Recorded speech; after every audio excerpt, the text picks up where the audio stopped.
All right, time now for this hour's car review. Mr. Mars has a look at the Maverick Ford Lobo. Los Lobos. All-wheel drive. Just thought I'd throw that in there. There you go. So this is the it's a new trim level for 2025. The Maverick's been around for a couple of years now, but it's now the new trim level. It was final assembly point is in Sonora, Mexico.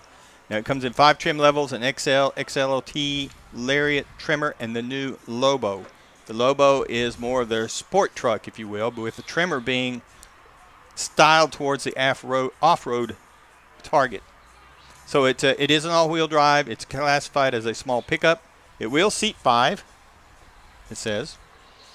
Now, this is, the Logo edition, and so it's got a lot of features that are particularly for that trim level. It's got the black grille that's and the new thing they did, the Ford emblem, instead of being blue, the blue oval, it's now a black oval with white lettering.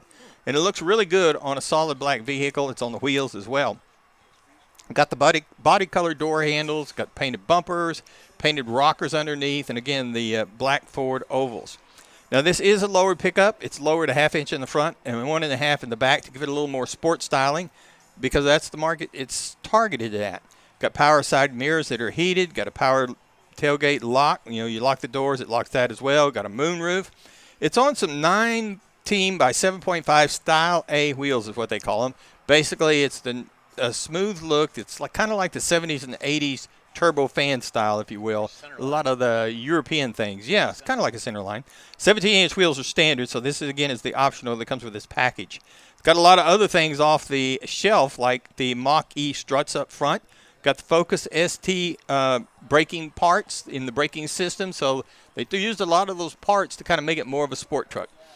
And the interior, very much KISS principle. It's very simple. It's got the ActiveX high-end synthetic trimmed seats. The KISS, that would be the keep it simple, stupid method. Yes. Oh, I thought you were talking about the band. Well, they broke up. I hate to tell you, Jeff. Did they? Yes. KISS did.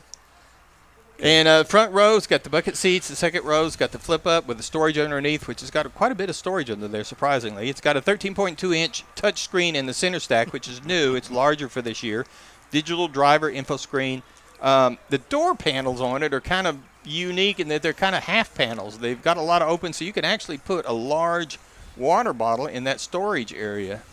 But when you go to grab it to close, you got to look what you're grabbing for. Now, when you get, again, into the interior, go to the engine. Up under the hood, you're going to find a 2.0-liter EcoBoost. Now, this is a turbocharged engine, 250 horsepower, 277 pound-feet of torque. EcoBoost. EcoBoost. Uh-huh. Or Echo. Okay. You say. Is that what I'm hearing, an Echo? Yeah. Theoretically, you are. Yeah. Theoretically. And uniquely, it's backed by a 7-speed transmission. And, again, this is supposed to support that sport driving concept about pulling it down and trying to make it a little more sporty. The regular Maverick has an 8-speed automatic in it. Now, the regular Maverick can be equipped to tow 4,000 pounds, but because of the difference they've done in the suspension on the Lobo, it'll only tow 2,000 pounds. Now, it will load up 1,045 pounds on it, so it can still carry some weight in it. The EPA says you should be looking for 21 miles to the gallon in the city, 30 out on the highway, and combined 24. And I drove this vehicle 214.5 miles so far, and I'm getting 22.5 miles per gallon overall. I'm quite happy with that. Now, it is a real small truck. It's smaller than the Ford Ranger, and they talk about it as a small truck. But it's got that feel to it as being a small truck. The ride's a little bit stiff. It sets a little bit lower because of the Lobo suspension. And it actually has got a little bit better road manners, I think, than the Maverick. I'd like to go back to the drive the Maverick right behind it just to kind of double-check it. But it's definitely geared more to that. I think the biggest problem I had with it, I think, is the tires, because it's more of an all-terrain tire, which I don't know why they didn't put a sports tire on it if that's what they wanted to be as a sports truck. So I think if I had it, I'd have to change some tires. Did you call them and ask them? No, I did not. Okay. I'm still driving it. I wanted to wait until I got through. They might come and take it away. I was going to say, before you tick them off and they say, okay, well, we'll just take it back. Yeah, we'll fix that. You don't like it? Yeah. We're coming to get it. So the base trim price on the Maverick is at $26,995. Now, the base model price, which, again, you're into the top tier of the trim and the everything that goes on them, it's $40,750. We had a couple options that kind of went on top of that Lobo trim, brought our MSRP up to $42,345. Ooh, okay. Now, if you're looking for something to compare that to, again, trying to stay a little more on the street, Hyundai Santa Cruz starts at $30,200. The Nissan Frontier, which they still sell it surprisingly, $32,050, and the Honda Ridgeline, the big one, $40,150 is where it starts. Oh, boy. So this is it's actually a throwback to a small truck. They've done a lot of things to make it feel like and look like a small truck. Not quite as small as they used to be, but the idea's there. So if you're looking for a small truck, this might be one you can finally look at and say, yeah, it's a real small truck. Okay.